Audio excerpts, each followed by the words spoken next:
from a secret underground bunker somewhere in the Arizona desert, 40 feet below the Earth's surface, two men, aided by their robotic artificial intelligence, Jennifer, at your service. hide from their wives and kids to discuss man stuff with interesting and unusual people. These men are the Bunker Boys. And we're back to kick off show number, what is this, 14? Holy mackerel. Wow, Well, my, how time flies when you're having yes, fun. I threw mine out the window. What, your time? Yep. That's why it flies. Oh, And it's attracting that's what flies I thought. right now. Well, we're so glad you joined us again. We haven't scared all of you off yet. Hopefully. I mean both of you. Yeah, all both of you. But we are back with more fun and interesting stories. I'll tell you, have you done anything interesting over the week, or is it the same old, same old? Same old, same old. Yeah, did you fly your drone again this week? No, I didn't. But you meant to, right? I meant to. I was going to this morning, matter of fact. Yeah, Because there's no sun. Because usually when you have the sun and you have the camera on, making recordings and stuff, you face into the sun and it blurs everything out. Oh, so yeah. The camera's pretty sensitive. very sensitive. But I wanted to do it this morning. I was telling my wife, and it's a perfect day for drone flying. So we were eating breakfast and there was no wind or nothing. Eating breakfast and here comes the wind. Okay, well, solved that one. Did you get any good video of your house from the air? Uh-huh. Okay, I've yet to do that. I got to figure out how to best get my drone to work. Now, you were able to adjust your camera, Right. and I wasn't able to do that. No. My Yours is fixed. Yeah. But it's on a downward angle. Yours is. yeah, it is, but not quite enough. Right. Because the way I fly, Yeah. See, the way you fly, dude. I need it to be angled down on its own. But yeah, mine could go straight out in front of it, or I could angle it down, Yeah, that's good. which is cool. I really like that feature. That's kind of cool. But it doesn't show it in the directions or the instructions or anything, but I figured it out by myself. I was cleaning the little lens and it bent down. I go, oh no, did I break it? Oh no, this swivels back and adjustable. forth. Yeah, it's adjustable. Yeah, yeah. I find out things by accident too. Well, Jennifer, she's been asleep at the wheel here. Jennifer, At your service. thank you. We've awakened her. Bring everything up here. We can need some heat up here. It's a little chilly this Yeah. morning. All systems online. All right, thank you. All right, well, I'm not sure what Smitty's up to. I haven't talked to him in a couple of weeks. We talked to him last week, didn't we? I can't remember. Yeah, I think we did. I thought it was a couple of weeks It before. might have been 2 weeks. I don't remember either. I know he came in one time, actually into the room, which is highly unusual. Yeah, he needed some help with something. Yeah, we had to lift some things there for him, but his back ain't what it used to be, as they say. The old gray-haired fart. Hey, stuff in the news I've been watching and seeing on YouTube. Alexa, we talked about before, and how Alexa does things on her own. Mm-hmm. Well, I know lately she's been laughing on her own. Oh, yeah, I saw that. Did you see that on the news? Yeah. That's so funny. Just all of a sudden, by itself, it turns on and starts laughing. One guy said he had asked it to change a channel or something, and it just started laughing at him. And it was in dark, and he was by himself alone, and it scared him because I it's don't blame him. spooky. Bone-chilling laugh. Huh. One user told her to turn off the light in the house, and she did, and then she turned it back on and started laughing right then. Uh-oh, she's possessed. Yeah, I Something wonder. possessed her. Well, that's possible too. One commentator stated that by laughing when someone disrobes, it's kind of disheartening. So you're in there, just happen to be taking your clothes off, And start she starts laughing. laughing. That would not be good. Maybe that would effectively sell some gym equipment. Yeah, She starts some laughing sort of at you. equipment. There was another thing I saw about apps and things that are going awry. There's this company that's called Movie Pass, and they let you watch as many movies as you want each month, but you have to subscribe to their service. It's $8 to $10 per month, I guess, but it tracks you wherever you go. So you might get the bonus of being able to watch more than one movie a month, but they're going to track every bit of your movement, and they can use that information to do with whatever they want. Screw that. Yeah, they say that they are not going to do something untoward with the information, but hey, you know what? I just don't trust I don't either. people with that kind of information. I don't either. Bad enough the government tries to track you on things, and I don't like that at all. But, well, whatever. No, it's terrible. Well, the guy, I like my own privacy, you know. yeah, That's why I moved out here. exactly. That's why most people moved out here. Mm-hmm. This guy that owns the company said his name is Mitch Lowe, or I don't know if he owns it, but he's in charge of the app. Says we get an enormous amount of information from people. We watch how you drive from home to the movies. We watch where you go afterwards. Oh boy, yeah. I mean, that's right up front. They're telling you. That's terrible. That way, they know what places of business you pass by, and then maybe they can try to upsell you on products in that neighborhood. I understand why they're doing it. I mean, they're really doing it to sell you on other things and be able to sell that information to the companies that want it, because they realize you're passing by their business. They can maybe get your business because you drive by that 4 times a month, Right. Because you're going to movies. Yeah, but still, I don't want somebody to know where I'm at 24/7. Yeah. Yeah. Well, you don't even have a smartphone. You have those I still have a flip a phone. flip phone. You know, the sad thing is, I don't think they're making those anymore. I know. Now, when this one goes out, I have to get A fancy one. one of them kind like you kids got. Yeah. One of them kind. One of them, their kind. Jennifer, you're lucky you don't have a smartphone, you know? Yeah, Mary, this morning, she's, what the heck was it? How'd it go? Oh, she said, them. We were talking about something. She said, oh, yeah, them things. I said, them things? when did you start saying them? Them things. My cousins used to say, we went to see, like the Smith family. We went to see the Smiths and them. Smith And them? and them. I mean, was there more than the Smiths living at their house? The Smiths and them, you know. But it's funny, all the little colloquialisms that each region of the country has. Mm-hmm. Like my mother was raised where you'd say, let's dress the beds when you get up in the morning. Dress the bed. Yeah, make the bed. Make the bed. Well, I knew what she meant. But the first time I heard her say that, I went, what? Dress the beds? Yeah, it's old school. Yeah, very old school. And then my grandmother used to say, let's red the table and then we'll put all the dishes away. And then what was it back then? It was dinner or Supper. supper, yeah. Supper or breakfast, supper, and dinner or something like that. Yeah, I don't even know what is interchangeable. I thought anymore. supper was dinner. I thought it was, but apparently it's lunch. Right. Yeah, my dad used to Or say, vice "Where's my-" versa, one of the two. Right. I don't really remember, but I Dad- remember that when I was real little. Yeah, Dad would always say, where's my dinner pail? You mean your lunch bucket? Yeah, see, your dinner pail, there you go. So it was dinner, and then supper for dinner, or dinner for lunch? I don't know. Well, somebody write in and tell us. Tell us. Yeah, supper and dinner. I don't know what the difference is. But that's interesting. And then all these different things. You know, red the table, my grandmother used to say, and I went, you must mean rid the table, like rid it of dishes. That's But red the table what doesn't you would sound right. think. I don't know. I've got a book on this stuff, believe it or not. And some of the originations of language is pretty interesting. You know, it's all these young kids that get the luck. I have this friend at work that he's the luckiest son of a gun. All he has to do is go buy a lottery ticket, and he wins something. He buys, the instant ones, the scratch-off ones. Mm-hmm. He'll buy 3 tickets, and they're not even the expensive ones. And he wins things all the time. What does he win? Well, money, cash. He said things. Well, yeah. So it's always cash or tickets, other free tickets.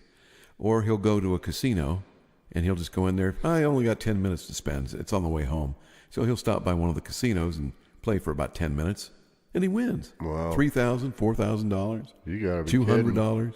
kidding. No. He's got good luck. Yeah. Hang around that guy. Unless he spends more money there in time than he admits to Yeah, win. that's true. But no, he seems to win quite a bit. I go, oh my gosh, another $2,000? Man, I said, you got to claim that on your income tax? No, you don't. Yes, you do. I thought it was over 10,000 you Well, have to claim. over 10,000, they give you a voucher that you have to right then and there pay your tax. So if you win 10 grand at a casino, you don't leave that casino till you pay the tax. Oh, really? That's right. There's an IRS agent on the site. Oh, It's funny. go how figure works. that. Yeah, they want their money. But yeah, you do have to claim that money. That's income. Well, see, my sister won 10,000 in Laughlin one time, I think, and she didn't have to pay the tax until the end of the year. She said she got all the money, and Yeah. she had to pay the taxes at the end of the year. I said, well, why didn't you just pay it right there and get it over with? Yeah, I'm So surprised. she probably still owes them. I don't know, but that's my sister. And your sister's address is. Kidding. But yeah, lucky people. You talk about luck. Rosa Dominguez was driving home. She lives in California. She was driving from Arizona. Oh, Rosa. Rosa Dominguez. And on her way home, she stops on the border and she buys a ticket at a gas station. And just as she crosses the border into California, she buys a $5 Power 5 scratch-off ticket. And she wins $555,555, which is the top prize for that game. 19 years old. Of course, you and I were saying about that. You know, when you win something like that, what do you take home from After 555,000? that, don't they take half out in taxes, though? It's almost. I think that the most they can tax you is 37%. Oh. That's what unless it's maybe on wins they do tax you more. I don't know. I'd have to look that up. But yeah, lucky girl. Mm-hmm. And then so she stops later at a gas station in Greenfield, California, and she buys a different $5 scratcher, same day, and she wins the top prize on that, $100,000. You gotta be kidding me. So she had a $655,000 555 weekend. Boy, she was somebody's. Wow. Somebody's good list. Yeah. I think That's amazing. that's probably why we haven't won. So we're not on somebody's good list. But I thought that was cool. Well, good for her. I mean, that'll set her up. I don't know that would set her up for life, but it would set her up looking pretty good, though. For a while, Yeah, anyway. it wouldn't. I mean, she'd have to be able to take home about $1 million, $2 million, probably, to be able to quit her job. But if she invested that money, and she did it now, being 19 years old, got into the stock market and got fairly lucky, she could make some big money. She would never have to work after that. She could retire at like 40. Wow. That's not a bad thing. That's not a bad thing at all. I'm liking that. But then as soon as you retire, you die, most likely. Yeah, I find a lot of that. People work, some guys don't like to quit working. They just want to keep doing something, which is good. If you're stuck in an office all day, that's not good for you. You need to get out and do something. Get some exercise and maybe get out and do something different than what you're doing sitting at a desk. Yeah, desk sitting is not good. I do it during the week. I don't like it, but I'm chained to my desk, unfortunately. You don't have one of those stand-up computer thingies? I do, but it's so hard to type and stand up. Oh, is it? It is for me. I don't know about the rest of you, but when I stand up and type, it's just hard. You're not comfortable. You can't type as fast. You're not used to standing that way and reaching things with the way you do when you sit down. Oh, but, I mean, I can rest my wrists and type, but I don't know. Maybe it's just me.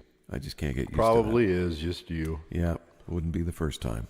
Huh. Well, in the humorous department, this young man decided he wanted to go to a Metallica concert in Toronto, and he lives in New York, which isn't too far of a drive. But I would imagine it's a few hours. Metallica. Yeah, Metallica. They're still going. They are. 65 years old. Probably. Yeah, they're still playing. Well, he decides to go to the concert. He gets his tickets. He's all excited. And he gets to the parking lot at the concert arena, and he can't park. It's just chock full of cars. He can't find a place to park. So he does the next best thing. He drives to a nearby neighborhood. He finds a parking garage, pays to park, leaves his car there, and he leaves, and he takes a cab using his phone, calls a cab, and they come and pick him up at the parking garage and take him to the show. Has a great time at the show. He leaves there, and he goes to find his car, and he can't remember where he parked it. Oh. Unfortunately, It was his parents' car. Oh no! Yeah, I think they had an extra one, but he can't find it. So he takes a Greyhound bus home. And when he gets home, he tells his parents, I got some good news and some bad news. I'm home, but I lost your car. Exactly. So his parents, being the savvy folks they are, they put an ad on Craigslist, and they offer a $100 reward to anyone willing to track down the vehicle. Well, here's what they said. Now, this is funny. Our doofy son parked the car in an indoor parking garage in the first floor, slightly lower basement level, but that garage cannot be located. It is near a Starbucks where there is some construction going on. Also nearby is allegedly a strange spiral outdoor sculpture and possibly a bank, maybe an RBC. They also described his Canadian flag and Bernie Sanders bumper stickers on the car. Well, that tells you right there he's a Bernie Sanders supporter. Yeah. Sorry. Lucky for them, Madison Rudolls claims to be a junior sleuth. She loves to go to escape rooms. You know what those are? No. Escape rooms is like a place, like at a shopping mall. A lot of shopping malls are now, they can't rent their space. So these young entrepreneurs are renting the space from them, and they are running these little games out of the space instead of a store. Games. They build these rooms inside the rental space, and it's like multiple rooms, and they run multiple games at the same time. And it's clue games where you try to track things down, and eventually the prize is getting out of the room. There's always a combination or something you have to find or know to get out of the room. Otherwise, you're trapped there. And then the game's over after like an hour. And then they have to come get you. I took my son to one, my wife and my son and my sister-in-law and her 2 kids, and we had a fun time. It was fun to do. I'll be darned. You're like detectives. You have to figure things out. You get clues. So escape rooms are fun. Well, this young lady, she's into escape rooms, and she kind of prides herself on being able to figure them out. Well, she reads the article in Craigslist, and she decides to help the family out. She goes, I think I know where that is. So she goes to where she thinks it is, discovers that it is the place. It fits all the description. And apparently they must have given part of the license plate number or something. And she found the car. So she contacted them and said, I found your car, and you can come get it at this address. And they gave her the $100. I thought that was a cool story. Yeah, that is. Using modern technology today for good. Somebody actually saw the article and answered it. Well, ain't that something? That's just cool as beans. Cool beans. Cool beans, baby. You remember the first time you heard that expression? Yes. When was that? Oh, 15, 16 years ago. Yeah, that's about when I heard it. I heard it at work, and I used to work in a little warehouse, and I was packing a bunch of stuff in a box to get ready to ship it out, and the secretary, something happened, blah, blah, blah, blah, blah. Her and her boyfriend come walking up. Hey, that was cool beans. And I said, what? What's cool beans? Cool beans. I like them warm myself, but that's just me. Whoever made that one up is... Yeah, but you understand the sentiment. Yeah. I'm so used to it now. I don't hear it anymore. I don't either. I think the one thing I hear all the time now, and it started maybe 3 or 4 years ago, is when someone goes, I know, right? They always add right to the end of the sentence. I know, right?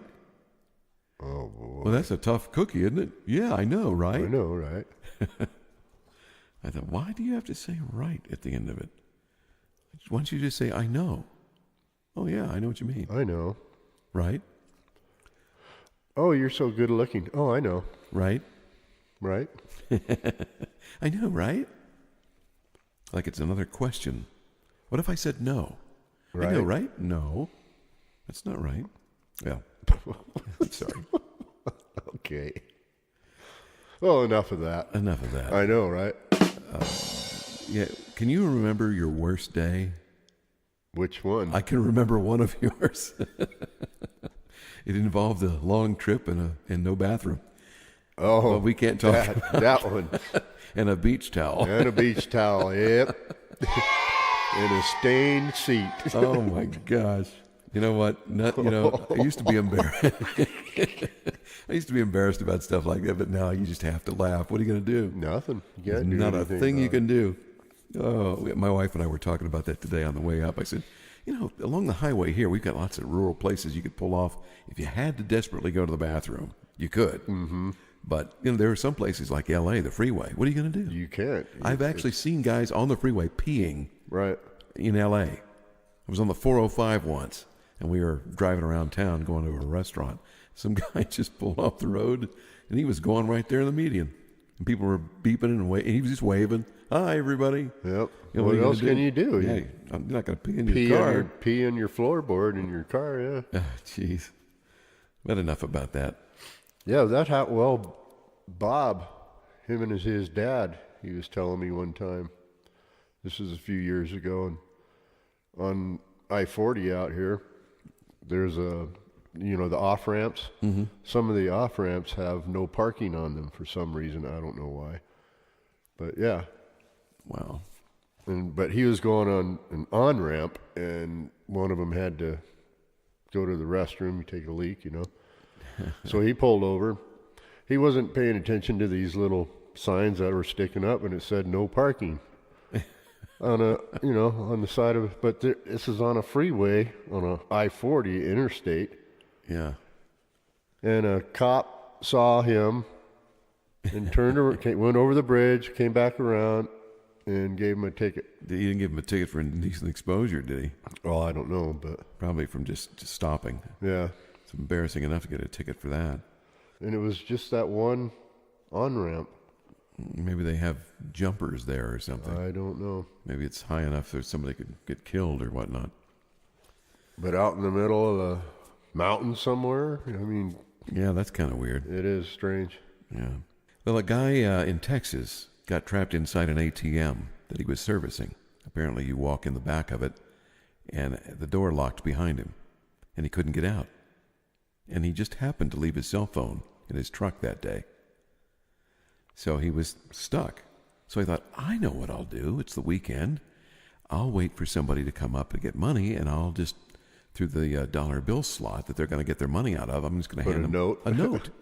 Because apparently it's so well insulated and stuff in there, you can barely hear somebody that's behind the machine. So even though if he screamed at somebody, they could barely hear a little voice back there. So he stuck this note out, and people were getting the note and going, they thought they were on candid camera or something. So they just walked away. Oh, dear. So they got their money and they left. But it said on the note, each note that he would pass to them says, call my boss, I'm trapped in the machine. Please call my boss so I can get out. I left my cell phone in my truck, which is parked out there. But nobody did. Finally, after several people came by, somebody took it seriously and they called the police. So the police showed up and they kicked the door in somehow and they let him out because they didn't have a key. Oh, be darned. So I don't know why they would kick it in. Why didn't they call the bank? Well, yeah, how did they get in there? I don't know. But they did, and they got him out, and they realized he wasn't trying to rob the machine. He was servicing it. So when they first got up next to the machine, they heard him saying, help me, can you open the door? Help me. And the voice was so tiny, the cop said, I thought it was a joke. He said how tiny the guy's voice sounded. It just sounded like it was a small speaker or something. And he said, I thought somebody was filming a prank. And then he said, I thought about it and thought, what would that involve to film a prank like that? He'd have to have special permission to get in there and all that. And he realized it maybe wasn't a prank. And he was right. It wasn't. So they rescued the guy and let him out. When jobs kill. No, when jobs trap you. Yeah. I don't know. Did you see on the news the other night? I think it was it last night or night before? But this is in Arizona here, in Phoenix area. A man and a woman walked into this, convenience store and put one of those, what do they call those, scanner things on the ATM. Uh-huh. She was a heavy-set gal, and he was kind of heavy-set himself. But they were on camera the whole time, from walking into the store, going around, walking up to this ATM. They're both standing there, perfect. You could see their faces and everything perfectly. She pulls this scanner thing out of her out of her purse, and the guy standing close to her, so nobody could See her what they were it. doing. Yeah.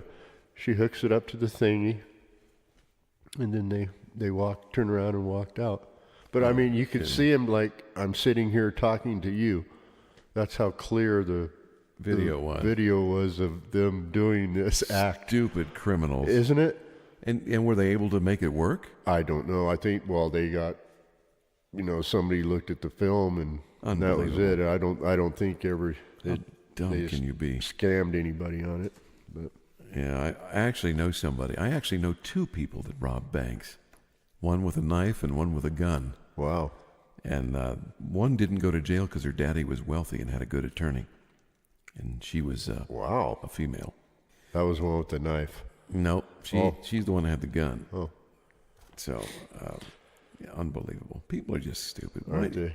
You're not going to get ahead. There's no such thing as getting rich quick unless you buy a lottery ticket. Yeah.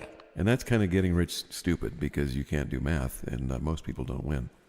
But that's okay. I mean, if you have the extra cash to burn, it's okay to do that once in a while and maybe you'll get lucky. So when I stop for gas every once in a while if I'm in a little remote area, I'll just buy a lottery ticket just for fun. I got lucky once. Did you? Yeah. She left me the next day. Yeah. I had a dog named Lucky and he died of distemper. That's a true story. Poor thing. Little poodle. I was a teenager at the time, had my life savings of $80 and I gave it all to the vet to help try to revive this dog. And Yeah, distemper you can't do anything about, really. well, they say that it's never really cured, but you can get a survivor out of it if you're lucky. if you catch it early enough. Yeah, and you have to do the right things. And we treated it with vitamins and all sorts of stuff, and it just passed away. Poor thing. It's a puppy. Oh, yeah, that's when they usually get it, those pups. Yeah, I had exposed him to my cousin's other cousin who was visiting. Had his dog over there. I didn't even know his dog was going to be there. So I brought my puppy over, and he had his dog there, and his dog had it and died of it the week Yeah, it's before. a parasite in the dirt. Is that what it is? Yeah, that's awful. And they're feverish, and they're just, I had a pup with it, too. I had to put him down. that's sad. Very sad. Now it's time for a little Western cooking talk with Garth. Beans, baby, beans. Well, that's the staple of Oh, Western cooking. oh. Now, you had something to say about dinner, right? Yeah. What'd you have for dinner last night? Do you remember? Yeah, I actually don't remember. Oh, wait a minute. What did I have? Oh, it was Mexican. Big chimmy, Oh, did you? shredded beef. Homemade? No, well, restaurant. Homemade from the restaurant? Exactly. That's It was pretty good. can't beat that. Yeah. That does sound good. What did you have? Well, let me tell you. No, I'm dying of anticipation. chuck steak. I knew Chuck. Okay. How's Chuck doing? Now, chuck steak. Chuck is a tough cut of meat, right? He always was. He always was, and he always will be. Can't change it. But anyways, when chuck steaks are on sale or chuck roasts are on sale, I always, get a couple of them, and I have the meat cutter, the butcher cut them, 2-3 inches thick for me. Mm-hmm.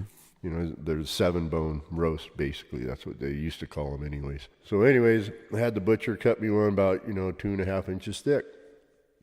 And then when I get it home, I cut that in half and package each one up for two separate meals. Okay.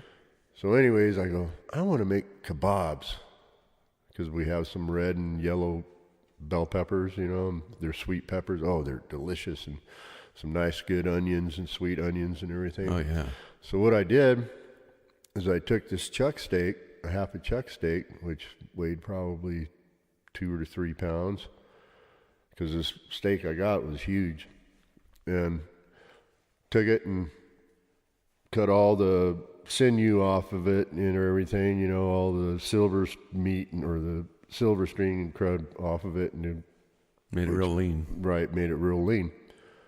And then cut it into about 2-inch cubes. And then what I did was I took some olive oil and some canola oil in a container and put seasonings in it. I took a little bit of oregano and thyme, garlic powder, onion powder. Rosemary and thyme.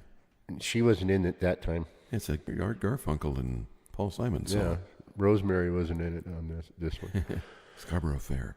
So then I took some meat tenderizer, You know, the meat salt. It's basically some sort of salt. I don't know what it is, but Yeah. good old meat tenderizer. Put some of that in there and black pepper and stirred all that up really good and everything. Then I took it, dumped it in a Ziploc bag, put the meat in there along with all the cut up onions and bell peppers and marinated it for a little over 24 hours. Right? Sounds good. And then I skewered them all up, skewered them all up. Easy for I you didn't to say. screw them all up. I skewered them all up, and then let all the oil drain off on the plate, right? Mm-hmm. So when it was time to cook them, I just put them on the grill and cooked them 10 minutes on each side on a medium heat. They were fork tender. These hunks of meat that right? were fork tender. That is unusual for for chuck chuck. steak. Yeah. Mary couldn't believe it either. Wow. She goes, "This is delicious." She didn't have to use her store-bought teeth, huh? Right. No, and I said, "You know what kind of meat that was?" She goes, "What?" I said, "Chuck steak." She said, "You gotta be kidding." I said, "No, that's chuck steak." So if anybody likes, to eat chuck steak, I mean, it's a cheap hunk of meat, the cheapest you can buy basically And anymore. hard to cook. Yeah. And yeah, you have to cook it for 10 hours but yeah, I just put it on the grill for 10 minutes on each side, about medium, medium rare. And boy, oh boy, I was, Yeah, if it's fork tender, that's nice. it was. That's really it good. was, but there was a couple of pieces that were a little bit chewy, but most of it was just delicious. That sounds good. I couldn't believe it. I'm going to do it again. Do it again. If you can repeat it. Do you want me to repeat it? Okay. Well, what I did No, was, not not that. that. I mean, repeat the process. You knew what I meant. I know. Well, that Yeehaw! leads me into another story. 58-year-old Christine Chalp called the police to her campsite. Oh, please. You might say, why did she call her police to the campsite? Or why did she call the Why did police? she call the police to the campsite? I said you might say that. Oh. Maybe you might not. I don't know. Well, she did because she was being attacked by a bear. Oh, Now, the police are a long ways away from the campsite. So by the time the police got there, the tent was in shreds. And there was just this lumpy sleeping bag sitting there fully zipped closed and just disheveled everywhere. I mean, everything was spread across the area. Food everywhere, little bits and pieces and whatnot. Well, when they actually dug through things, when they found the sleeping bag, they realized there was somebody in it. It was Christine. She was perfectly fine, but she didn't know if the bear was still there or if the cops were there. And they were the police talking? well, They were probably saying, "Okay, where are you? Where No. is that? The bear talking or the cops?" Come Oh, on now. We're talking somebody that's at a campsite to avoid prosecution, which leads me to the next part of this story. That's why she was camping. She okay. apparently had some arrest warrants out for her, and to avoid them, she had been camping. But by the time they unzipped her bag and realized she was okay, they realized she had warrants for her arrest. So they handcuffed her and took her away from the campsite, and they wrote her a ticket for having food everywhere to bring bears and wildlife into the campsite. That's what brought the bear in. Right. She wasn't careful about her food. She had it out where the bear could smell it. That's why you hang it. That's why you hang it. I tried You put it in a bag or a crate, and you throw a rope over a limb, and you put it 10 feet or 15 feet up in the air. and you put it out on some limbs that'll break if a bear tries to climb out. on Right. them. Well, then they'll get their food. But Yeah, but they probably won't climb out on that limb because they realize it's too small. They're not totally stupid, no, they're not. but they are powerful. I saw a video on YouTube, and it looks real to me, but who knows? But this bear was fighting a Bigfoot, and if it was a guy in a monkey suit, it was convincing. The suit stayed on. It didn't come off. Wow. And the bear got him by the neck and was biting into him in the shoulder, between the neck and the shoulder, and wouldn't let go. So it looks like a Bigfoot to me. So if you want to Google that YouTube has it, and it's amazing video. Now, where was it? Did it say? I don't remember. I wasn't really trying to Paying memorize it. I just happened to see that video. I'll be darned. But I played it, and it was entertaining. It lasts about 3 or 4 minutes. You know, speaking of bears, polar bears trying to blend with the ice will cover up their black nose with their paws, trying to blend in with the snow. Yeah, so his nose doesn't stick out. Right. So whatever's out there doesn't see a little black spot in the snow. And that's pretty savvy. Yeah. And if they know to do that. I did not know that about polar bears. Of course, I'm rarely in a polar region, so why would I know that? Yeah, me too. I just ran across this the other day. Yeah, that's cool. Interesting story. You know, I wonder how many people noticed it. Maybe apparently a bunch of people noticed Bet you this person did. Yeah, they'd have to see it more than once to know that they were smart enough to do it. It was probably an Eskimo. Eskimo, yeah. Well, they're up there. It makes sense. All right, this next story is kind of interesting. Oh. I think you'll find it scary almost. Nothing scares me. Boo. Okay, you lied. All right, Pedro Perón, an Argentinian man. Pedro Perón picked up a 17-year-old hitchhiker, as he often does when he's traveling through a remote city in that country. I guess they don't have a lot of vehicles there, so when you see somebody along the road, you always offer a ride. So he asked the young man, who he found out later was 17, if he was going all the way to San Jose de la Esquina. And the boy said no, that he wanted, he'd let Perón know where he wanted to be dropped off as he passed the area. He keeps going. Did you see that flash? Yeah. Yeah, I think our solar system flashed there. The power just went whoop. But we're back. Got brighter. Yeah, it did. So the boy said he would notify him when he wanted out of the truck. So Perón said, okay, no problem. Finally, he gets to a point where the young man says he wanted to be dropped off at the junction of the road leading to the cemetery. And as soon as he gets there, he says, now this is Perón talking, he says, I sensed an awful burning smell, like something was on fire. And he said, I stopped to see if something had caught fire, so I got out and got to check out the back of the truck. And when I did, he said, as soon as I turned around, I noticed there was no one inside the truck. And he looked around, and there's no one outside the truck either. Wow. And they're in a remote area where there is nothing. I mean, it was all flat land. He'd be able to see if somebody got out of the truck. So there you have it. The young boy disappears. Nowhere to be found. He wasn't under the truck. He wasn't in it. He wasn't in the back. He was just gone. And he said the funny thing was that burning smell. Right. So what he did find when he opened the truck on the passenger side, where Bunch that boy of ashes. yeah, Oh, no kidding. yeah, he found two footprints melted into the rubber car mat, and the lingering burnt smell. He looked around to see if the boy had just run out faster than he could spot him, but there was nobody around, not a person in sight, and no other footprints, not even outside the vehicle. So the boy did not get out of the truck. He just vaporized. Weird. Yeah. Well, they say there's spontaneous human combustion. Yeah, but you'd have ashes there if that would have happened. You would think, unless everything completely burned up. It wouldn't go pew and disappear. Yeah, it's just... That's weird. Yep. Very weird. And he said some friends of Pedro happened to drive by a few minutes later, and he tells them the story, and they help him look for the boy, but there's nothing there. They couldn't find him. Wow. He only knew the kid's first name. He never did find out who it was. And that was on the road down to the cemetery. Yeah. And he went to the police station. He said, hey, I just had something weird happen. I want you to know what happened. And he tells them the whole story. And they said, well, I'll be on the lookout for him, but there's nothing they can do. He just burned up. That is weird. You've heard of that spontaneous human combustion, Yes. right? Did you ever see the shows on that? Yes, I have. Where they have old ladies, old men sitting in chairs watching TV, and the relatives said that they have lost touch with them for a week or two, and then they go to the house and find that All you find is a pair of legs sitting there in the chair. yes, literally a pair of legs Right. burned off above the knee, Yep. and the chair's melted. Yep.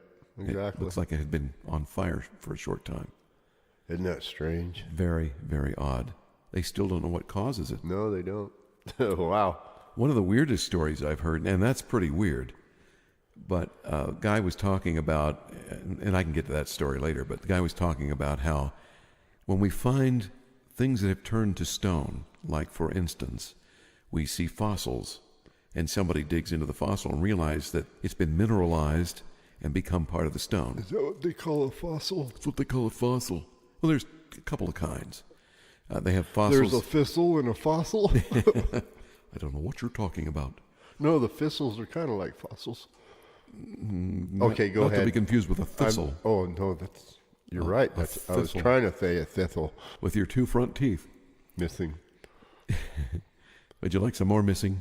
Keep it up. Keep it up, pal. Keep it up, buddy. Come on. Put 'em up. Come on. He said that the two kinds of fossils that I've heard is that the actual thing becomes part of the stone.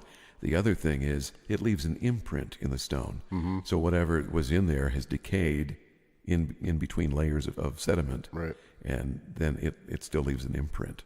This guy says that sometimes people have been known to be miners and they died while trying to mine and no one knew they were in the mine. And they actually become mineralized because the conditions were just right. So their flesh and bone just turns to stone.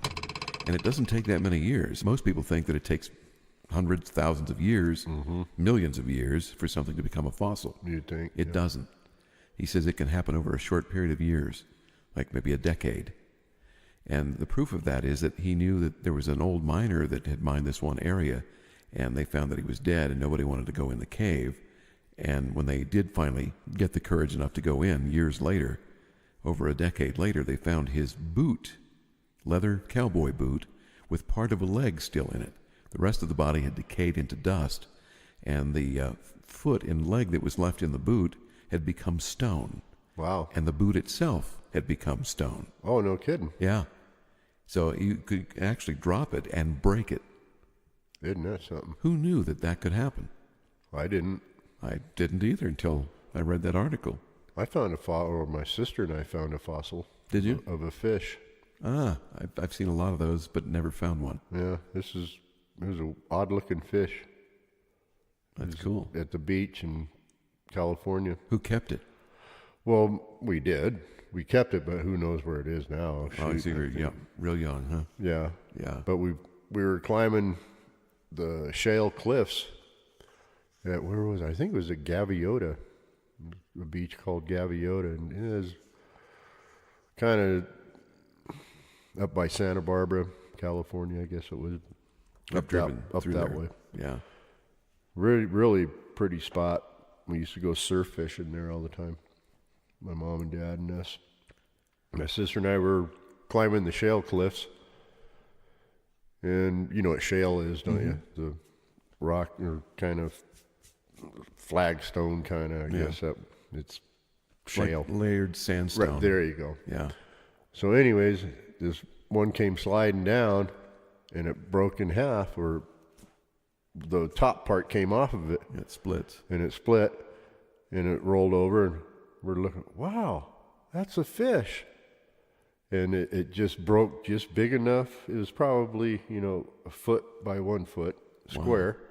It broke just big enough to show the whole fish, and we got both sides of it. Oh, that's cool. Yeah. You could have split it. We did split it. I mean, you could have. I got one half, and she got one half. Oh, okay. So, yeah, that's what I was saying. So that no person had to hog it. Right. But, yeah, it was a real odd looking fish. It had real long teeth on it. The teeth were probably ½ inch long, but the fish was only maybe 9 inches long. Yeah, they're not terribly rare, but I have never found one, and you have to go looking for them to get them. I mean, well, you guys didn't even look for it, and you got it. Right. But you have to be in the right spot.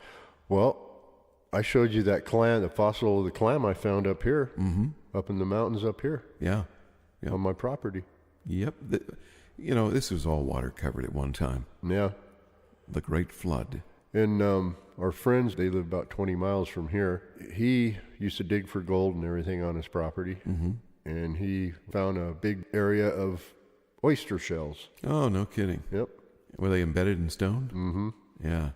I've actually seen some where they were mineralized and became part of the stone. I found in Ohio, where I grew up. But I haven't seen anything out here yet. Yeah, what are we? We're just about a mile high. We're Yeah. 5,300 feet right here. That's a lot of water to get up this high. You ain't a kidding. Yeah. I found one arrowhead in my whole life, and it was in Ohio. And there were a lot of tribes in Ohio. I don't know. There's so many tribes. I mean, every county in Ohio is named after a tribe. I just found another one too. Oh, yeah? This last week, matter of fact. We talked about that. I don't know if it was No, on the show, though. this is a different one. Oh, another I one? just found it just this last week. Oh, no kidding. It's white, and it's about what's that? 4 inches. 4 inches, yeah. It's about 4 inches, but one end is broken off, so it could have been 5 inches. And what it wasn't an arrowhead; it was a knife, Oh, yeah. a skinning knife for like taking off Hide, hide or Hair. the hair from the hide and the sinew, and meat. right. And it was a scraper like. Yeah, those are kind of cool. But you could tell it was one because it didn't have a point. Mm-hmm. And the other side, it wouldn't have had a point either. It was about, three quarters of an inch wide. Remember I told you rounded off. those Indians here, they were small? Mm-hmm. And you said, well, how do you know they were small? Just by their tools that we find up here. And, I found that one little cup Yeah. that my whole hand fits around this little cup. Was it stone? It was stone, yeah. Well- Well, it wasn't stone. It was, what do they call that? Come on, help me out here. I wish I It was knew what clay. you- Oh, Clay. clay, yeah. Yeah. Yeah, you'd think that if you're going to make something to fit your hand, it would be bigger if you were a bigger person. Right. That makes sense. So were they like Lilliputian Indians? I don't know. You got to wonder. They were probably only 5 feet tall, maybe, if that. That's you know, pretty small. You'd know. think. Because the pilgrims and whatnot that came over, weren't they around 5'5" or 5'7"? I don't know. I don't think they I were never very met tall. them before. But yet George Washington was 6 foot something. But then, although Mary had found a spearhead, because all we find around here are arrowheads and stuff like that. Mm-hmm. Anywhere from bird tips, which are a ½ inch long and a ¼ inch wide, to regular arrowheads, which are 3 to 4 inches long. Blah blah blah. Right. Mary found a spearhead. Did I show that to you yet? Have I shown that to you? I saw the axe head you found, but not. Well, okay. I don't think I saw the spearhead. But the spearhead is like 7 inches long. Wow. And at the base of it, it's 3 inches wide. Well, they used to camp on your property. Yeah. I mean, you can tell. They 'Cause had have pottery shards camps over there there. and all sorts of stuff. I mean, you're always finding stuff, We are. We find a lot of stuff. little pieces, whatnot. Yeah, whenever they'd break camp, they would break pottery, which is dumb. I guess they don't want to carry it.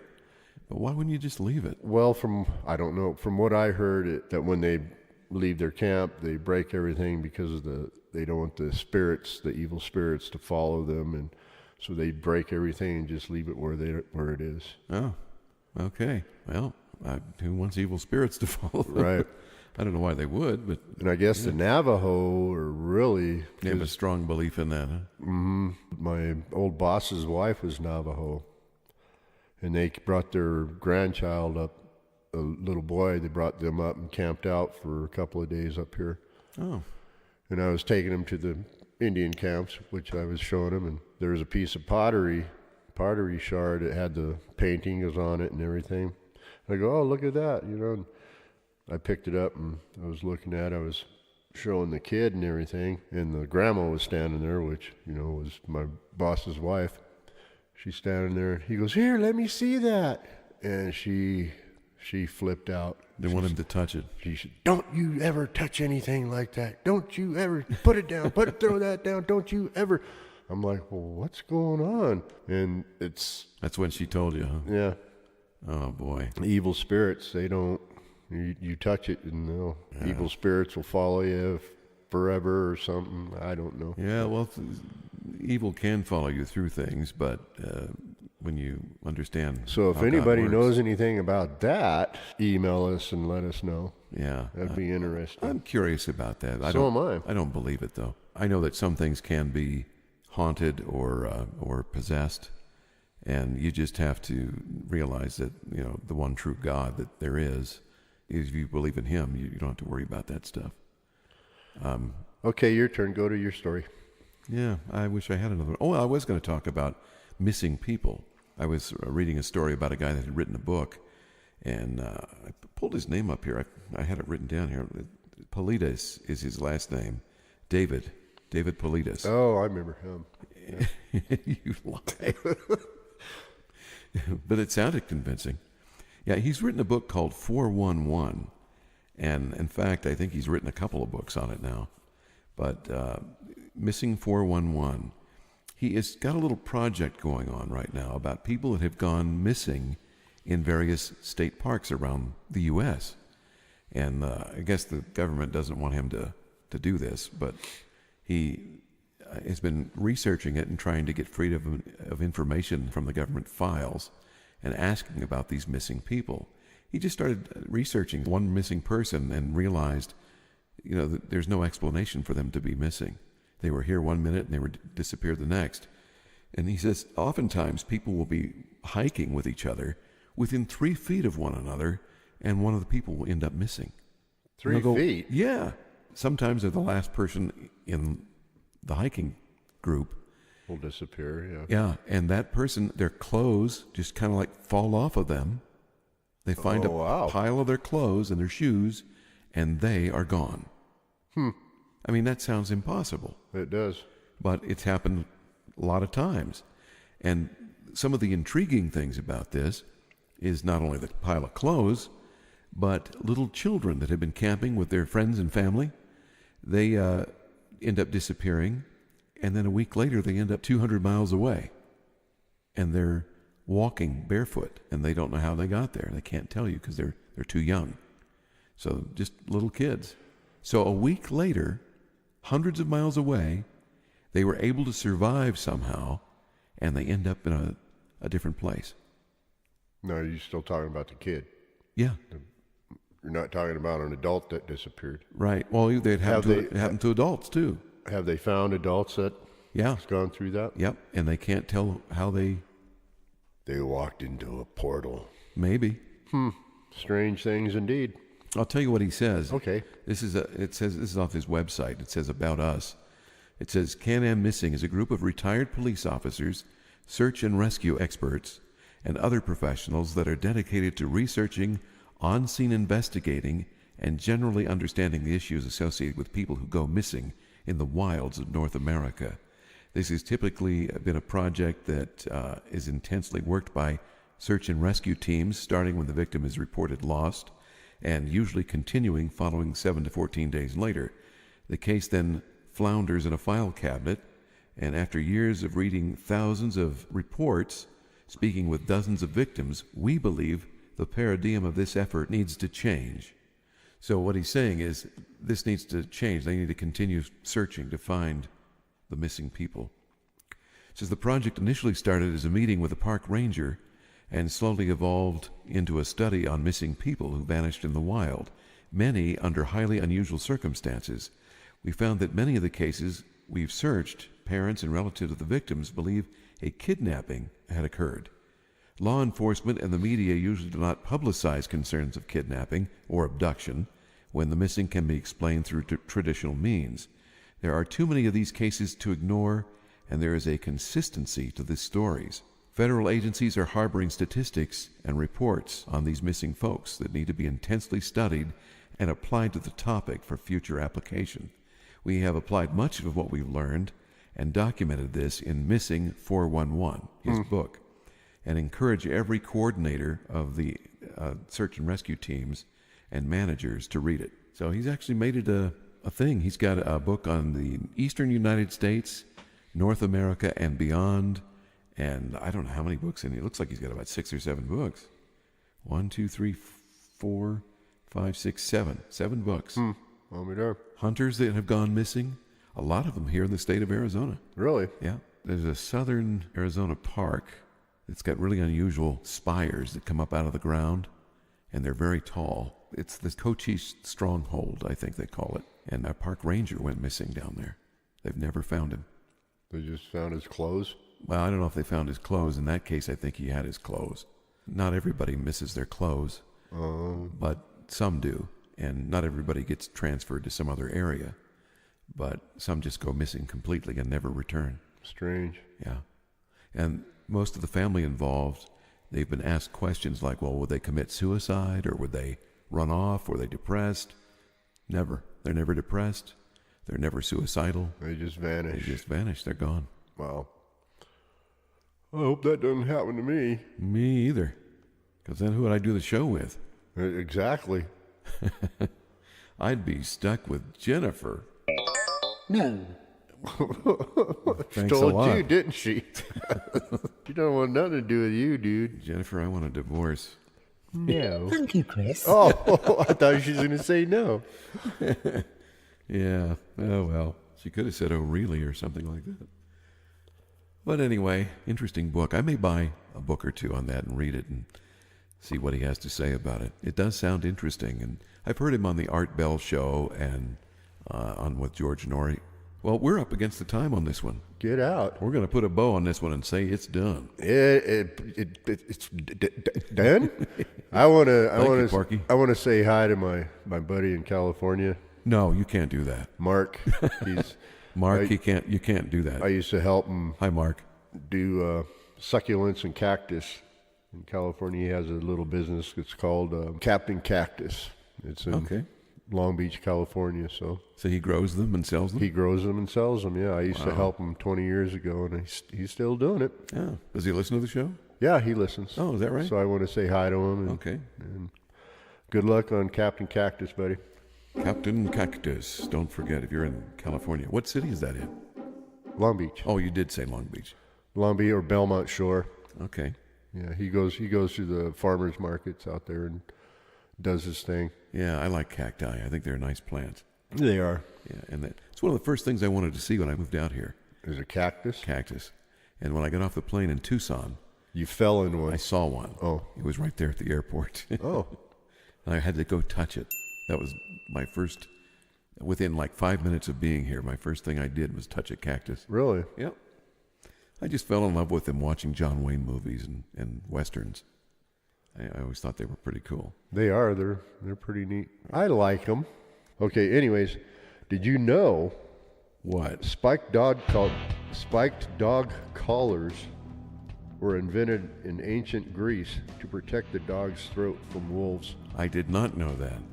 Yeah. So that's That when makes sense. Yeah, it does. So when you see a dog with a spiked collar, like a pit bull or something. Yeah. They used those in ancient Greece to Wow, that's where it originated. ward off the wolves. So the wolves, because that's where an animal goes For the throat. for the throat. Makes sense.